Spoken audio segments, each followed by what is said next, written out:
podcast from Rowan and Mike is, I think it's really cool, and that is what I wanted to say. Two and a mic.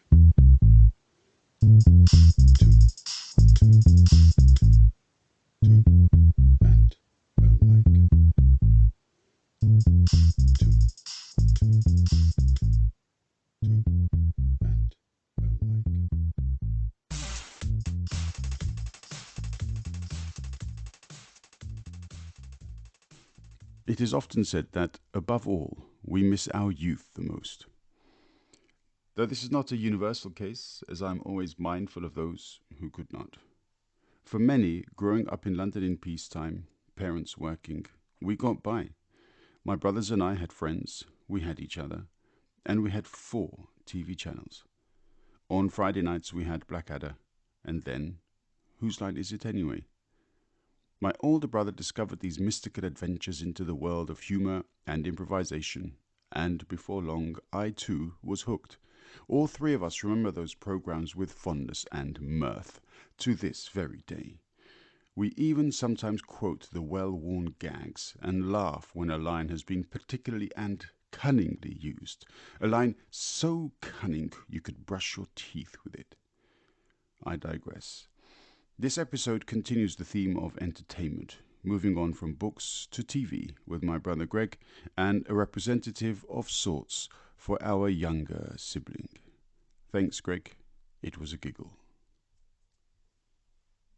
Greg, it's great to have you back on. If for no other reason than obviously, speaking to you, it's good because we don't often get the chance. How have you been? I've been well, thank you. And you? Yeah, not bad, not bad. But I'm going to have to ask you, please don't sound so intelligent, because previously people have said that, oh, your brother sounds really clever. And I've kind of been at a loss really for how to respond to that, because nobody ever says that shit to me. Oh, your brother sounds clever means I sound like what? What am I then? Funny enough, nobody says that to me either. So. It's nice to hear it from your audience. Yeah, I mean, I wanted to talk about the power of editing, but it just didn't flow. You know what I mean? It was like, no, okay, I'll just leave it where it is. But yeah.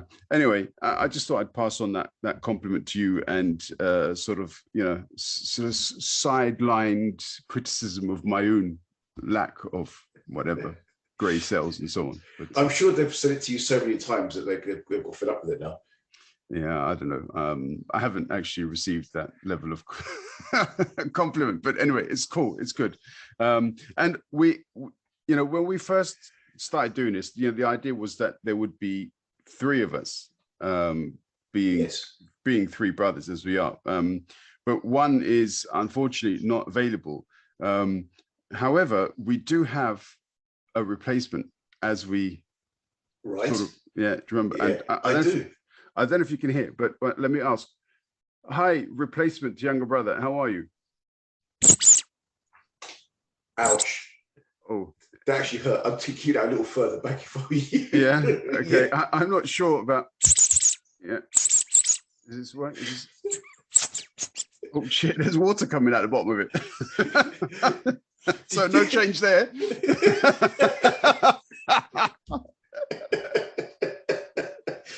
Did you just get a squidgy? Is that I did. Unbelievable. God, I'm soaking now. I thought, oh God. Anyway, all right. You opened a GIF, one of those old GIF lemon things, didn't you? It's a rubber ducky. I didn't realize it still had water in it, but oh well. Okay, well I'll try not to refer to it too often in the podcast. But there you go. All right, so yeah, so last time we talked about the book Vespasian, which was a really good read. And you since then we've talked, and you continued reading the story, didn't you? I have. I've gone on a long way. I'm now on to book 8. What? It's just a great read. In fairness, I went back to read book 1. I'd got up to book 5 or 6, and then I'd stopped because at that time that's all he'd written. So and and that was a few years ago. So when you had the idea of doing the talk on a book, I thought I'd love to do it on that, because it's something I'd read a long time, well, a while back, and I'd like to revisit. And I'm very glad I did, because I got so much more out of it, having read on up to book 5 or 6 that I had. Going back and reading book 1 again really opened my eyes to his character in a whole new way. Oh, cool. All right. So, I've done rereads of The Wheel of Time. You haven't quite managed to do that, have you? But No. okay, so you're definitely seeing the benefits of reading over sort of material that you've done before, because you said that was the first time you'd actually reread a book. Yes, certainly one that I wanted to reread and went back to read. I think at school I may have reread something which I'd read previously, but it was forced on us. But no, definitely the first time I actually went back to a book I'd read some years back and read it from cover to cover again. And I really did enjoy that. Okay, all right. So I mean, this might open up or reopen your existing library then to you, really, isn't it? Well, possibly. But the thing is, there's so many things still to read that I never seem to get a chance to go back. That's one of the reasons. I'm always looking forward to something new to read, and so sort of going back, it just seems like I'm inhibiting myself from an experience of a new book. Yeah, well, unfortunately, I say unfortunately, it's fortunate in many ways, but there are so many of those sort of experiences awaiting us that I don't think time enough exists in any one lifetime to go through all of these things. No, I agree. No, still okay, all right.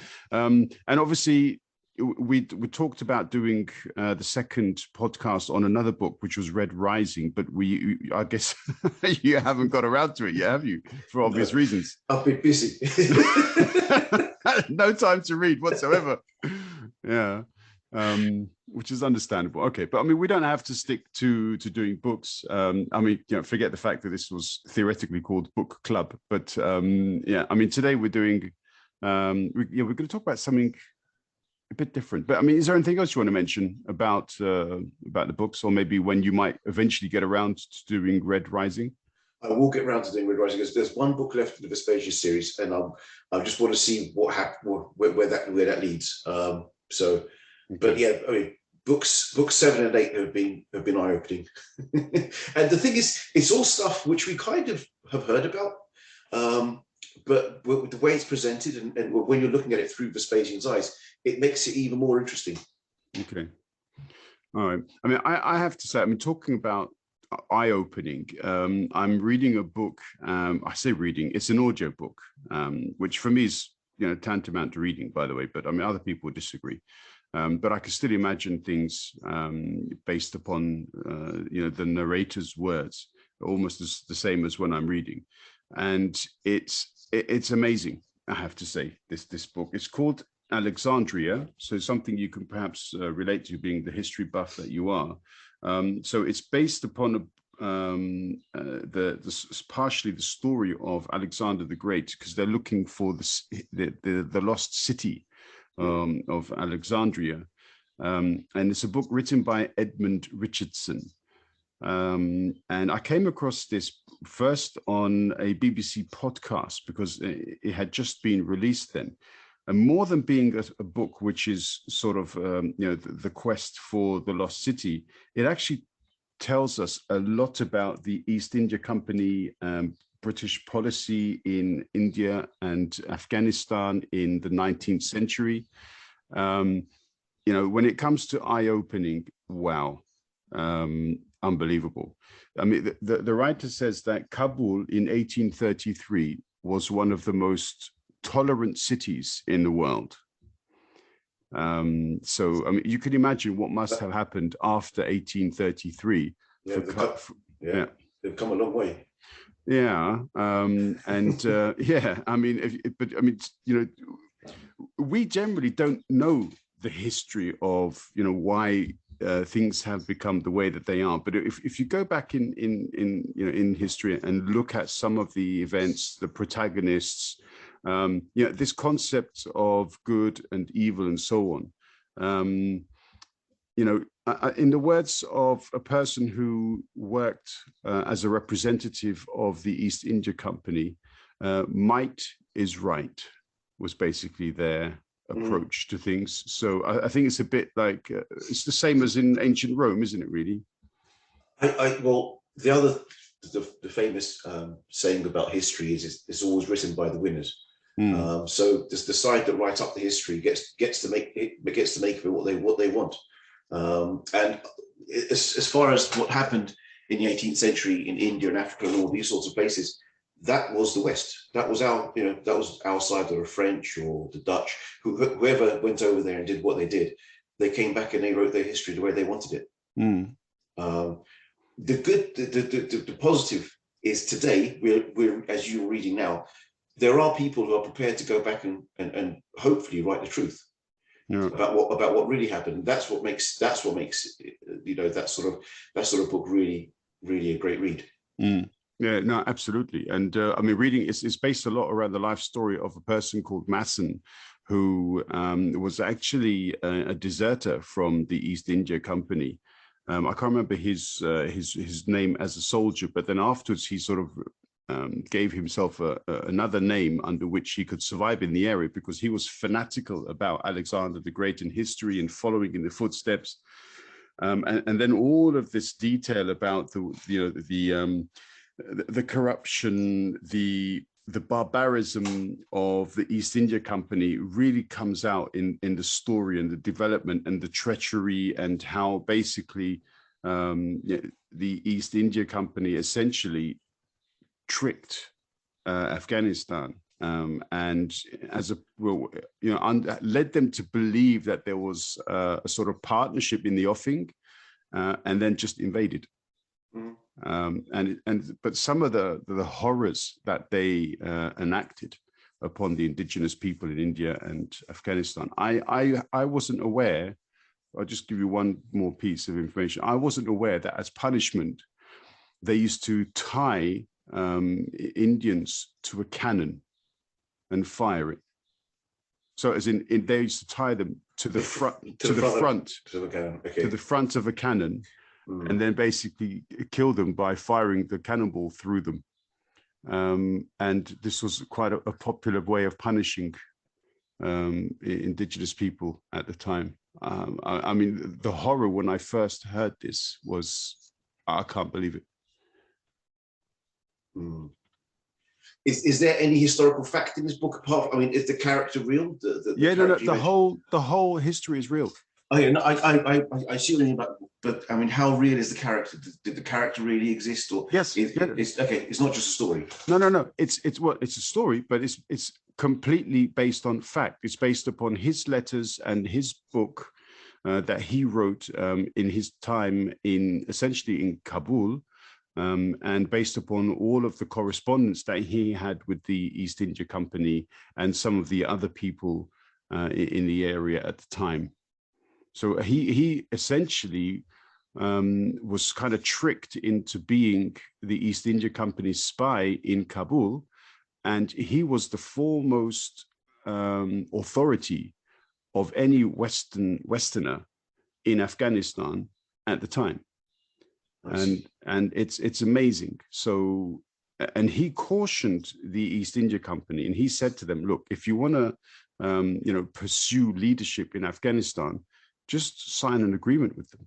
They're happy to do it. They want to work with you.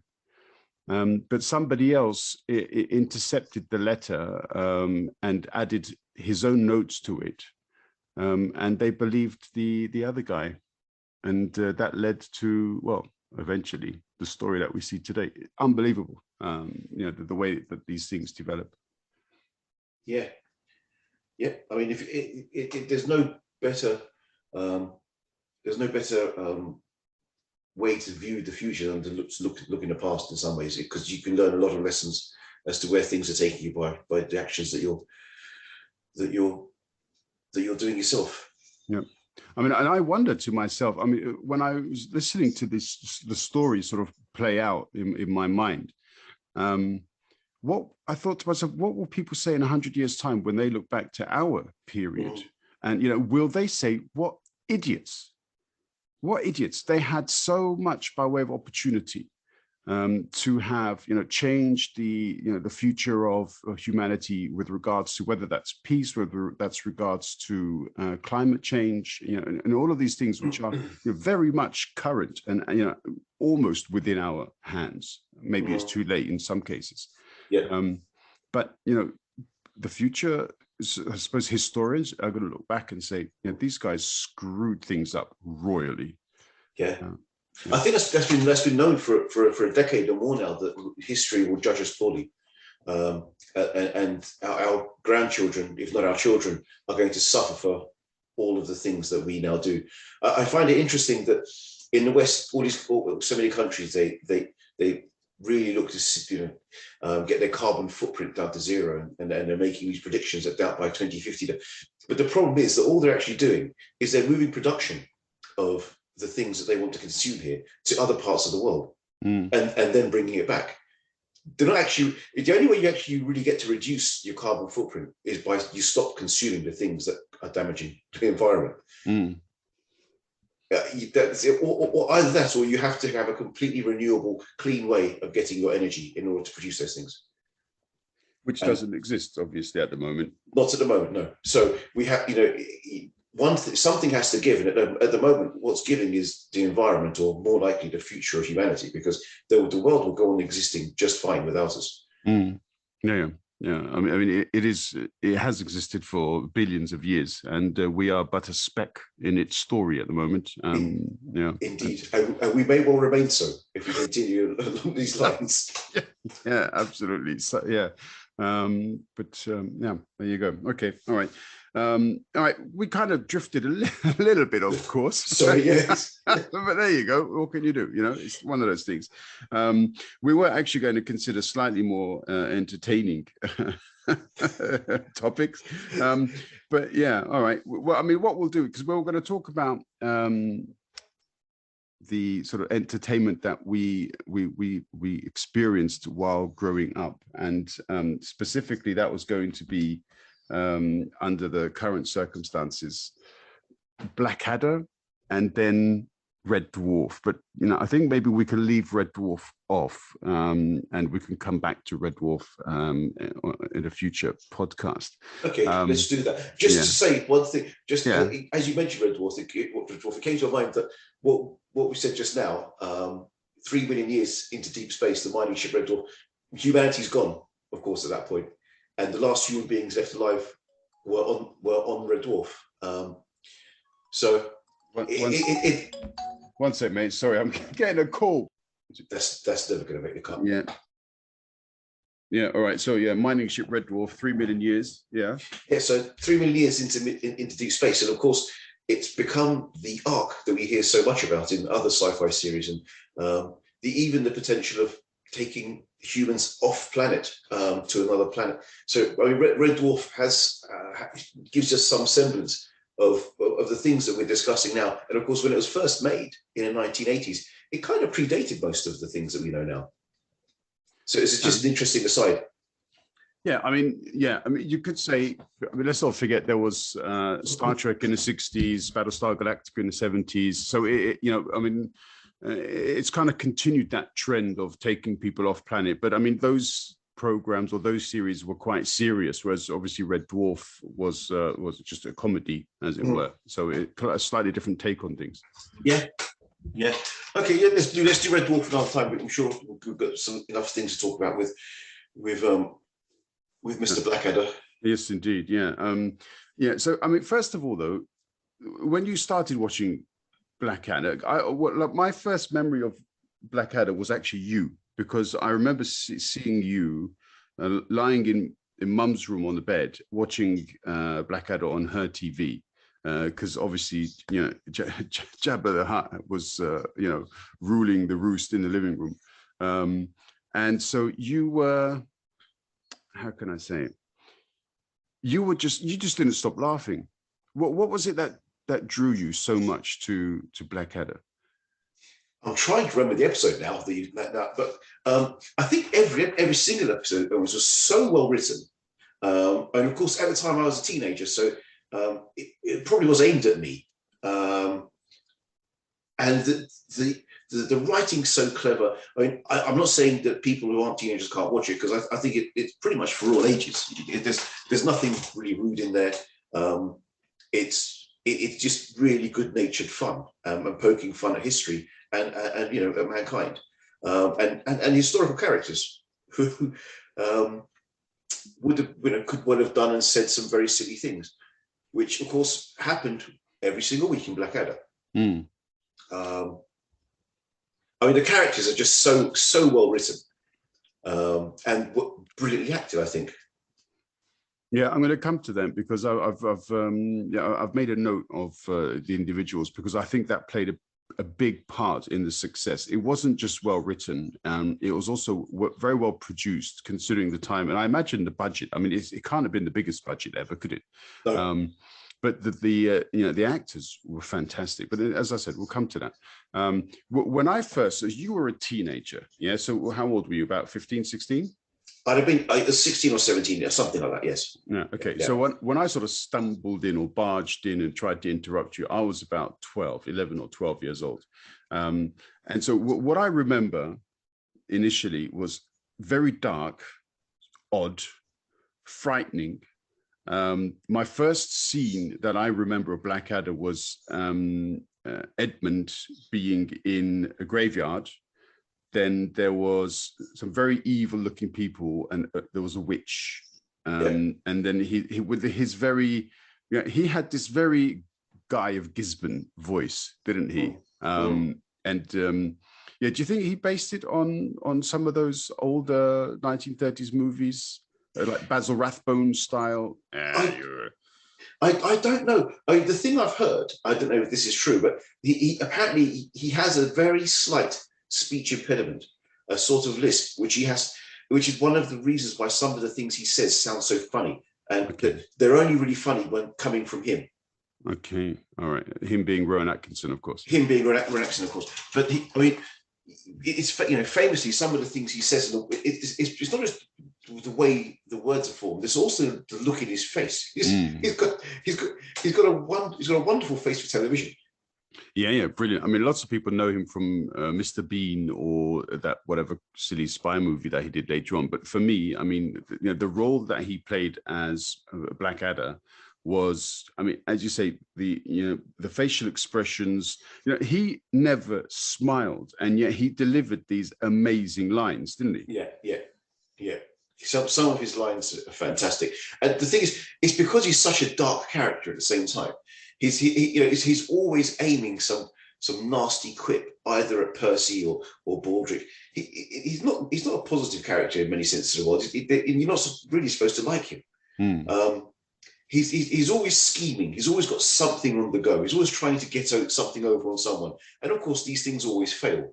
It's just the way in which they fail. But then he's able to bring them back. So he's never really behind, but he's never really ahead either.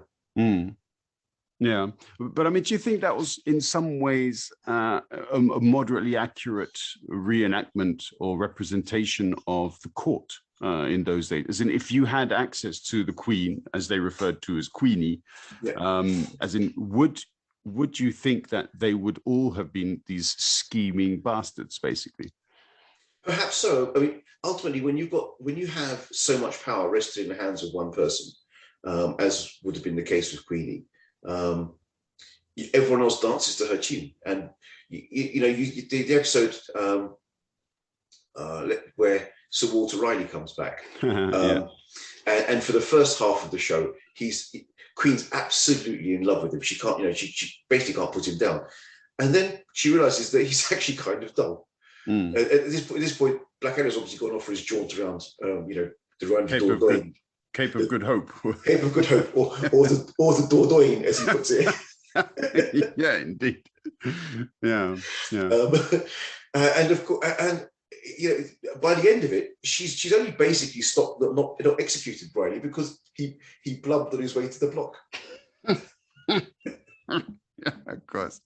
Yeah, I was doing a bit of research on some of the names. So, okay, Queenie was played by Miranda Richardson. Miranda Richardson, wonderful, Yeah, yes. brilliant. But Nursey, who's played by Patsy Byrne, died unfortunately a few years ago. I don't know if you heard that I particularly. didn't know. No, that's a shame. Yeah. So so the main writer was Ben Elton, I think. Yes. And then Baldrick was Tony Robinson. Hugh Laurie played Percy or the Prince Regent. And then Captain Darling. And yes. Oh no, that wasn't. That was Tim McInnery who played. Wasn't it Tim? It was Tim McInnery who played Darling. Yep. Okay. No, yeah. Oh, yeah. You're right. It was a different character. Then Stephen Fry, another major participant, Melchett, and so on. Yeah. And as we've already mentioned, Rowan Atkinson. I mean, the men here, so Ben Elton, Tony Robinson, Hugh Laurie, Stephen Fry, Rowan Atkinson, have all gone on to have enormous careers. I mean, Miranda Richardson has also played in a few other movies and so on. But those five continued their careers very prominently, didn't it? At least, in the UK. Hugh Laurie also made it big. Absolutely. In the US, didn't he? Absolutely. I mean, when he's playing House, I think for a while he was one of the best played, not film actors, but TV actors in the world. Yeah. So I mean, he was very successful, and I mean his representation of Percy. I mean, the way he did it, it's the sort of gormless innocence. It's brilliant, wasn't it? Absolutely. I mean, that's what makes the character so. It's the innocence and the fact that he doesn't know half the time what he's saying or what's wrong with what he's saying. And that's and the sort of interplay between him and Baldrick, where you don't really know which one's going to say the more stupid thing. And yet, besides all that, it's normally Blackadder ends up in the mess, which I just think that all three actors and the way they, especially in Blackadder 2, the way they interplayed together was absolutely fantastic and just really, really good fun. It reminds me a bit of like the Monty Python crew, because I think the Monty Python crew more or less all went to university at the same time, didn't they? They were like, they were mates and they came through the system. Yes. Was that similar for Elton? Yes. Yeah. Well, not Ben Elton. I'm not certainly the actors. They were all. I think they were all in Footlights together. Okay. At Cambridge. So they were growing up together. And writing and acting and performing together. So yeah, I mean, certainly they had enormous fun making Blackadder.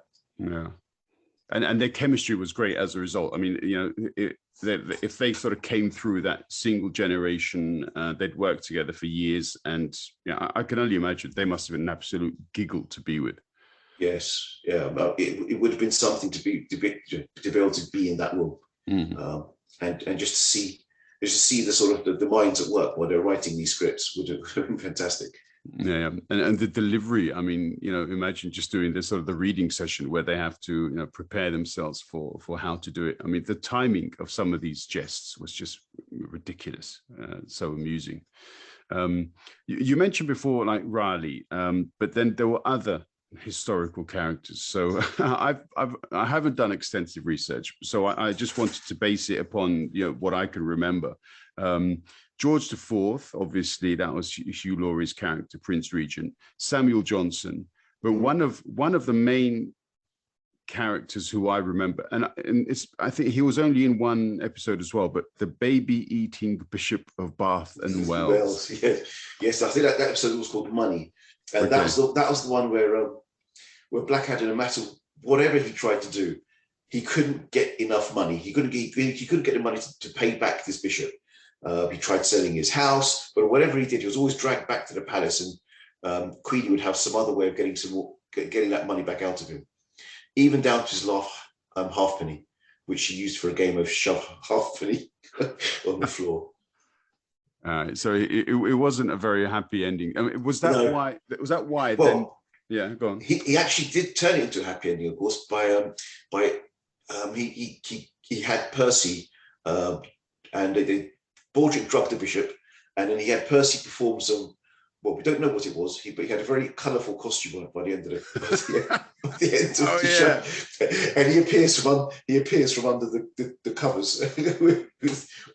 I cannot even describe what it was he was wearing. And then you had the artist who Blackadder said, "Are you any good?" He goes, "No, I am a genius." Yeah, absolutely. Most random line. and yeah, so then he had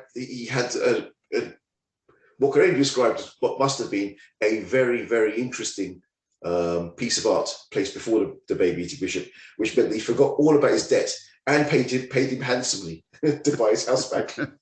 Absolutely. Yeah, it's oh man.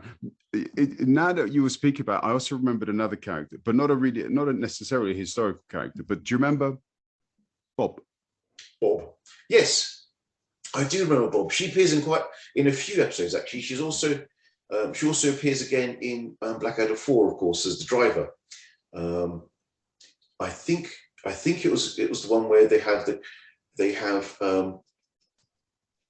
It's not Speckled Jim, is it? No, it wasn't Speckled Jim. It was the one where she may well have been in the one where Lord Flashheart comes back into it. Because I believe he at the end he calls he says something like I always get what I want, and he goes, Bob. She comes in and says, I want something. She goes, you got it. And then that's how they ended the episode. So she appeared in a few. Okay.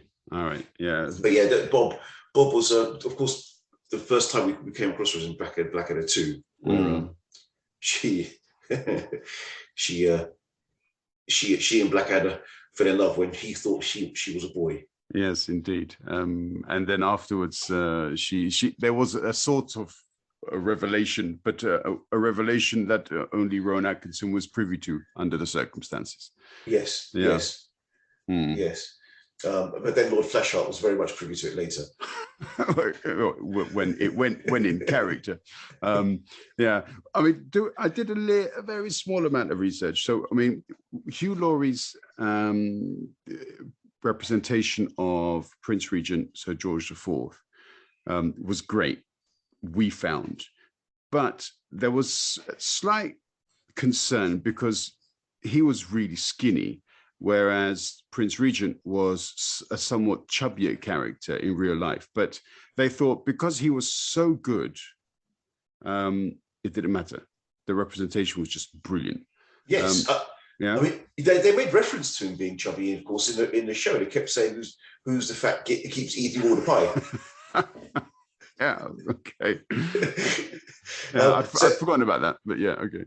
And of course, at the time, he had a pork pie in his mouth. That line was being delivered. And he was always being delivered little pork pies, I guess. So therefore, that kind of suggests, yeah, I missed out on that political, I can say, intrigue at the time. I didn't know that George IV was, larger than life, as it were, in some ways. But yeah, I mean, but also, Samuel Johnson, and then this was Blackadder 3, right? And yes. So there was the dictionary, and then there was Edmund, A Butler's Tale. A Butler's Tale, yes, absolutely. The hot orangey thing under the mantelpiece. Yeah. But what I always found a bit strange was, okay, after we realized that he'd missed out Aardvark, and then there was, what was the other word he'd missed out? Do you remember? Aardvark. Just off the top of your head. I don't. What I do remember is Baldrick's definition of a bee. I've done A, B. Really? We've done 2 letters worth of the dictionary. Goes, yes, a buzzing thing. Tony Robertson. I don't think he ever got credit for as much as Rowan Atkinson, did he? No, he didn't. I mean, Baldrick almost defines Rowan Atkinson's character, because without the interplay between two, the Blackadder would be quite dry. So I mean, he has to have those idiots around him. So he has to have the Prince Regent, he has to have Percy, he has to have Baldric, because that's what makes his lines funny. Yeah. Yeah, this is his foil, isn't it? In many ways, absolutely. Yeah. He's got to be. He's a straight bite. He's absolute nutters. Yeah, it was. I mean, just remembering. I mean, has it dated well? I mean, have you watched some of these episodes back? I mean, not very recently, no. But if I'm flicking the channels, I've got nothing to see, nothing to watch. One of Blackadder's comes on. I think I can still watch it. I think the reason it dates quite well is, of course, the writing and the acting being so good, but also because it's based on historical characters. They don't change in our minds in the same way that, let's say, if you're watching something that was made in the 80s about the 80s, your perception of that now is so different to what it was then. So at least in that sense, it stays more relevant, I think, because it was a historical show at the time. Yeah. And I mean, we often play the old classic game, where's this line from? And then in our little group. I mean, but Blackadder or Captain Slapbladder had loads of really cool lines. Which ones are your sort of favorite ones? I think, thinking back, one of my favorite lines for the delivery and everything, but well, there's a conversation that takes place between Baldric and Captain Blackadder when he's going to be executed. So first time, Baldric is asked by Blackadder to go away and deliver two letters. One to his lawyer, who famously won't get anyone off anything, and another one to somebody else asking them, I think maybe a family member, asking them to send him a wash bag. And so he gets a response from his lawyer, which is a wash bag. And so, yes, it's to George. And so when George comes back, he goes, and you gave the letter asking legal representation to, and then George comes in. And so he's now his lawyer. But later on, when he's already been convicted, Baldric comes in with what is his escape kit. Yeah. And Blackadder's line, Baldric, I might have spent the last few minutes of my life going through this bag, this feeble collection of stocking fillers that he brought me. And one of the things was, he brought him a small painted wooden duck. And he said, what's this for? He said, well, I thought, what if you were having to hide in a lake and it's duck shooting season? You could pretend to be a duck in the middle of a lake. Because, of course, but first I need to escape. And unless I'm much mistaken, this is a hacksaw and a chisel. And he goes, you are much mistaken. It's brilliant, isn't it? Yeah. And it was something like a Robin Hood costume and a miniature trumpet. Oh dear! It was just beautifully written.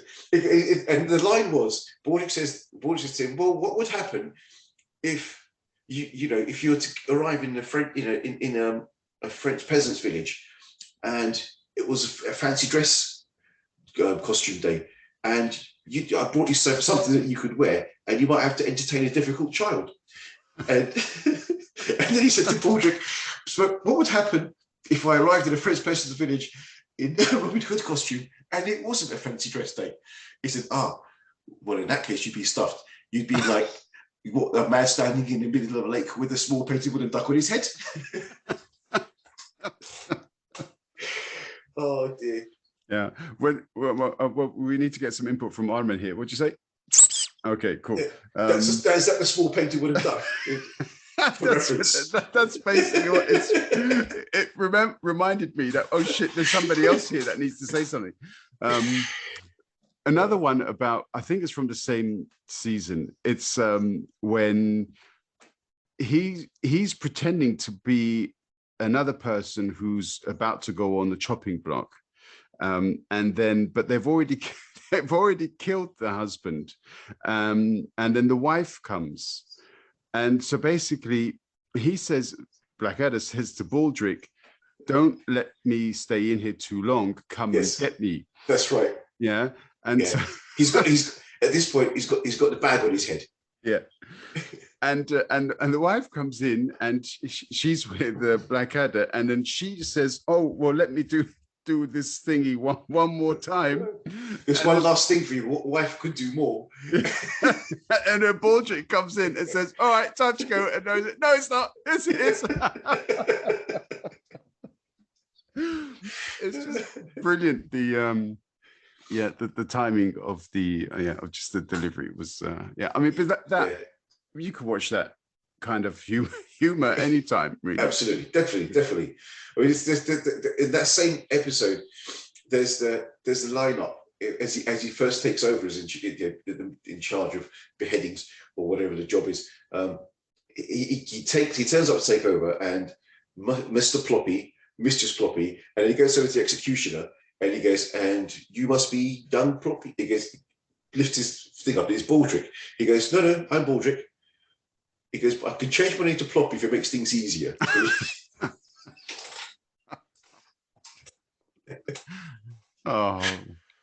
Yeah, it's good. It's just good to remember these things. I mean, it all ended though with Blackadder goes forth. Yes, and I found the ending to that really. Yeah, I don't know. Obviously, there was a lot of historical relevance there, but sort of going over the top, and that was quite a harsh ending, wasn't it? I mean, they kind of ended it harshly on.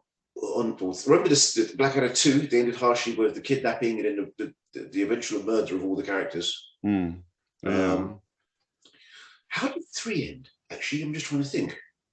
Anarchists! No, Lord, that's Baldric spring cleaning. Yes, yeah, no, of course. Four. I think 4 ended beautifully in many ways. I remember at the time the first time I saw it, I was really, really disappointed, and I wasn't sure why. But I think it's because I realised that it had come to an end, and I was just enjoying it so much. Yeah. So you don't think they'll revisit it now? Do like I don't know, Blackadder in modern day Blackadder maybe as a journalist or something? I wouldn't know. I mean, the thing they did do a Christmas special, of course, and then they had the Blackadder back and forth thing as well. Okay. So they have revisited it a couple of times. I think back and forth was the most recent one.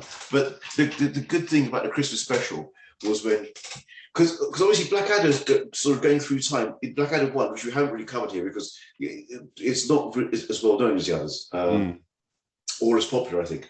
But in Blackadder 1, he's a prince. In Blackadder 2, he's a lord. In Blackadder 3, he's already a butler. And in Blackadder 4, butler to the Prince Regent, you could say again it's a downgrade to become a captain in the trenches. Yeah. So it seems as though going through time, his power is waning. And that's looked at in the Christmas special, where they look at the Ghost of Christmas future, where the future is always different. So in one, he's in charge of all the armies. In another, when he's bad, he ends up marrying the Queen. And in another, when he's good, he ends up, as he puts it, wearing Baldric's posing pouch.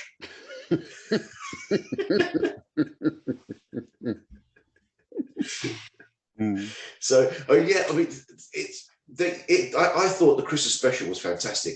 And of course, that's a good few years old now as well. Yeah. It really brought together a lot of the features of the different Blackadders and his relationships with the different characters. Do I remember correctly? These episodes, they used to come out on a Friday night, yeah, and then straight after that was Whose Line Is It Anyway? Is that correct? It could well be. I can't remember what night they were on. The thing is, and I was thinking about this earlier today. These were very of their time, and their time was late 80s, early 90s, which means that at that time we had 4 channels. Yeah. And that's all we had. So, and you'd look forward to the show coming on. If it was a Friday night, you'd look forward to Friday night. And yeah, can you imagine Blackadder followed by Whose Line? what a great night in that was. Well, yeah, but that's just it. I mean, that's exactly why I remember it quite well, because I learned this from you. So you started this because of it was your age, and then I kind of joined in, and I did it because my older brother was doing it. On a sort of, how would I say it, on a slightly different note. I remember it was a Friday because when you started sort of going out, I'd then sit alone and watch these things, and I would watch Whose Line Is It Anyway on my own, and Blackadder on my own, and obviously it was still entertaining. But it was like this, you'd introduced me to the phase, or to that particular evening's entertainment. But then obviously the demands of, age, peer group, friends, and so on. And then you left, and that was left to me, as it were. Our little one though was was a lot younger, so he wasn't quite able at that point to share those Friday evenings with me. But funnily enough, he would he's now into those things a lot more than I am. So I think you and Arms can basically have an entire evening's chat, more or less, reminiscing on each series or episode of Blackadder and Red Dwarf, far more than me. I don't remember any of them anywhere near as much as you guys do. I don't know why. I think my recall, powers of recall for things that happened 30 years ago is much better than it is for things that happened yesterday. Okay. Because I promise you, the lines I've just given you, I haven't heard in years and years. I'm paraphrasing, obviously, but I couldn't hope to remember anything that I watched or remembered recently to that level of detail. I don't know. I think the way we consume television now is so very different. It's superficial, isn't it, by comparison? I think it really is. I think we're not really paying attention. It's just happening to us. It's just so that we can tick a box, say, look, I've done that. So that if someone asks you, have you seen such and such? You say, yes, I have. Oh, I liked it. It was great. You can't really say why. Yeah, I'm not sure. I don't do that though, because Arms does that. He did that with the X-Files, and he's like, yeah, no, man, I'm just getting through it. And I just couldn't understand that process. I mean, for me, it's like, no, I'm not in it. I am in the show. I'm in the show. Yeah, as in when I what's it called, The Last Kingdom, for example. Yeah, I'm living it, man. I'm living Uhtred.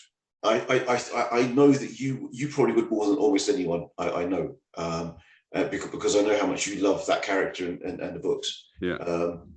So I mean, that was one that I did pay some attention to. But even so, I couldn't quote you, lines from it. I couldn't tell you what Uhtred said when someone did this to him. Usually, he'd probably hit him with a sword, but it's just that's easy. But I can think of almost no other show that's made today that I would have the powers of recall that I would over that. Over things like Blackadder, which maybe it's just because I was younger, and or maybe it's just the way we used to look forward to and enjoy our shows, that perhaps it's different now because there's so much available to us. Yeah, but also, I mean, how many times have you rewatched it? I mean, we used to record that stuff with our huge VHS recorders. That's true. That's true. And there was not much else to watch back then. So no. If you had a spare hour to kill, a couple of Blackadders would help you while the time away. Yeah. Whereas now, it's very rare that I rewatch something that I'd seen before. Yeah, I mean, there are a few things that I would rewatch, but that's only because they are sort of unique for what they represent. So, when Alexander's here, for example, we kind of always watch Mississippi Burning, or we always watch Interstellar. Yeah. But I mean, these are specifically meaningful in their unique way. Whereas Red Dwarf or Blackadder, Red Dwarf we'll talk about next time. Yeah, but I mean, Blackadder, for example, it takes you back, doesn't it, to more or less to your youth. And as in, when I hear the word or the name Blackadder, I don't just remember the show. I remember lying on Mum's bed, yes, watching her 14-inch television and thinking, and just laughing. And, it makes me feel so, it brings you that sort of happiness back, doesn't it? It really, really has very, very good, very fond memories for me. Yeah. And especially the times that I think there are times I remember where we sat back and watched them together, having recorded certain episodes, and it's a show that is made to be shared. Yeah, you can sit there and watch it alone and laugh, but when you're watching it with someone else who enjoys the program too, I think it's a show that is made for sharing with others. Mm. Yeah, no, absolutely. I mean, if for no other reason, then you could sort of, years later, just, come back and throw a line in. I mean, you and Arms are so good at it that in any given situation, you can almost, I mean, what was the lines, Mrs. Miggins, and some of the, if you and Mrs. Miggins and I were the last three people on earth, I'd be trying to make a family with Baldrick. You know what I mean? Yes. I mean, just... I mean, and the most random things. Yes. But, Yes. Yeah, it's true. That was what I'd forgotten actually. But yeah, that's a great line. No. Too many to think of. Yeah, there you go. I'd noted down a random question, and I sort of presented it as a random question round. And I'll ask it because I wrote it down, and then I'll leave you to get on because I know you've got to get back to the family as well. But so, random question: would Jean Luck Pickard and Q have fit into an episode of Blackadder?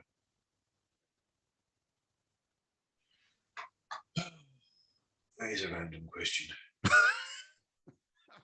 Yeah, sorry, I'm not even sure there's an answer to this. No, I'm not. I don't know that there is. I mean, having just watched the recent series of Picard, where Q shows up and does exactly what Q always does, which is present Picard with an impossible problem, watch his character grow a little bit in one area, and then save him completely in the last 5 seconds of his impending doom. Mm-hmm. I guess in that sense, you could say isn't that what Blackadder does in so many episodes? He's about to meet his maker when something random happens and saves him at the very last. Who's to say that's not Q in the background? His own personal Q. Yeah, no, absolutely. I mean, I always think of also some of the holodeck episodes of Star Trek Next Generation, and I think Q turns up sometimes as Robin Hood, doesn't he, on one occasion? And yes, there was one episode where they were all the merry men. I do remember that. Yeah. I can't remember what happened though. No idea either. But yeah, cool. Okay, all right. Yeah, no, this is the thing with this random question round. There's never really an answer that I can actually expect that will necessarily satisfy the question, but then that's the point of it being random, I guess. Yeah, Greg, thank you very much. I will be forthcoming with any other compliments that people voice with regards to your intelligence, or otherwise, or otherwise, indeed. And one more word from our sponsor. Okay, cool. And Greg, thank you very much, and all the best to you. Thanks, mate. Good night. Take care. Bye-bye.